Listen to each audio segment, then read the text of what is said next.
स्वर्ग के दर्शन। लक्ष्मी नारायण बहुत भोला लड़का था।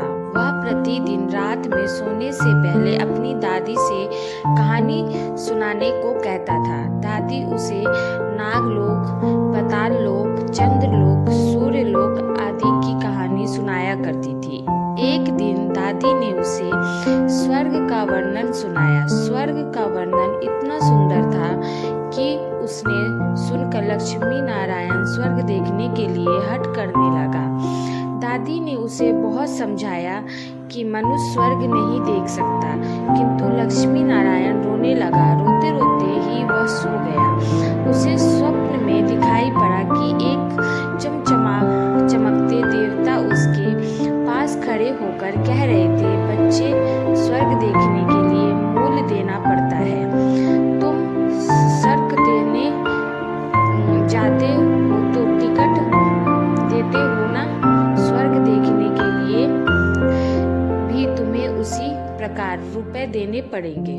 स्वप्न में ही लक्ष्मी नारायण सोचने लगा कि मैं दादी से रुपए मांग लूंगा, लेकिन देवता ने कहा, स्वर्ग में तुम्हारे रुपए नहीं चलते, वहां तो भलाई और पुण्य का रुपए चलता है।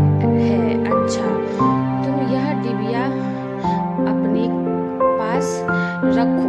जब तुम कोई अच्छा काम करोगे तो इसमें 1 रुपए आ जाएगा, और जब कोई बुरा काम करोगे तो 1 रुपए इसमें से उड़ जाएगा। जब यह डिबिया भर जाएगी तब तुम स्वर्ग देख सकोगे। जब लक्ष्मी नारायण की नींद टूटी तो उसने अपने सिरहाने सचमुच एक डिबिया देखी। डिबिया देखकर वह बड़ा प्रसन्न हुआ। उस दिन दादी ने उसे 1 पैसा दिया। पैसा देखकर वह घर से निकला। एक रोगी भिखारी उससे पैसा मांगने लगा। लक्ष्मी नारायण भिखारी को बिना पैसे दिए भाग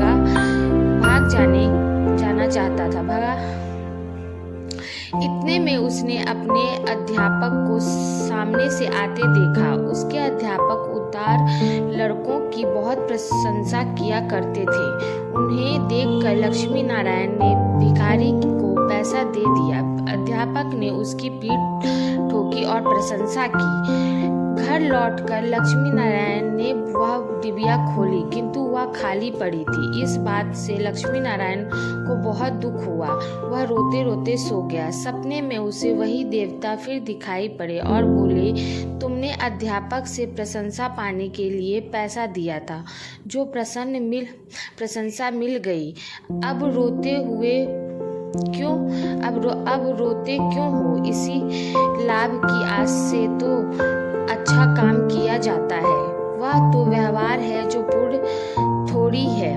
दूसरे दिन लक्ष्मी नारायण को उसी दादी ने 2 आने पैसे दिए। पैसे लेकर उसने बाजार जाकर 2 संतरे खरीदे। उसका साथी मोतीलाल बीमार था। बाजार से लौटते समय वह अपने मित्र को देखने उसके घर चला गया। मोतीलाल को देखने उसके घर वैद्य आए थे। वैद्य जी ने दवा देकर मोतीलाल की माता से कहा, इसे आज संतरे का रस देना। मोतीलाल की माता बहुत गरीब थी। वह रोने लगी और बोली, मैं मजदूरी करके पेट भरती हूँ। इस समय बेटे की बीमारी में कई दिन से काम करने नहीं जा सकती। मेरे पास संतरे खरीदने के लिए 1 पैसा भी नहीं है। लक्ष्मी नारायण ने अपने दोनों संतरे मोतीलाल की माँ को दिए। वह लक्ष्मी नारायण को आशीर्वाद देने लगी। घर आकर जब लक्ष्मी नारायण ने अपनी डिबिया खोली तो उसमें 2 रुपए चमक रहे थे। एक दिन लक्ष्मी नारायण खेल में लगा था। उसकी छोटी बहन वहां आई और उसके खिलौने को उठाने लगी। लक्ष्मी नारायण ने उसको रोका। जब वह नहीं मानी तो उसने उसे पीट दिया। बेचारी लड़की रोने लगी। इस बार जब उसने डिबिया खोली तो देखा कि उसके पहले के इकट्ठे किए रुपए उड़ जाते हैं। उसे बड़ा पछतावा हुआ। आगे से उसने कोई बुरा काम नहीं करने का पक्का निश्चय कर लिया। लक्ष्मी नारायण पहले रुपए के लोभ से अच्छे काम करता था। अच्छा काम करते करते उसकी डिबिया रुपए से भर गई। वह स्वर्ग देखने की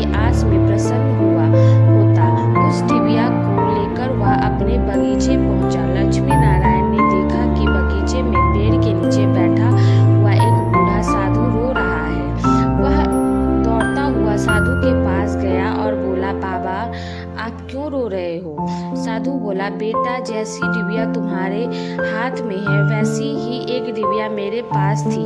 बहुत दिन परिश्रम करके मैंने उसे रुपयों से भर रखा था। बड़ी आस थी कि उसे रुपए से स्वर्ग देखूंगा, किंतु आज गंगा जी के स्नान करते समय वह डिबिया पानी में गिर गई। लक्ष्मी नारायण ने कहा, बाबा आप रो मत, मेरी डिबिया भी भरी हुई है, आप इसे ले लो।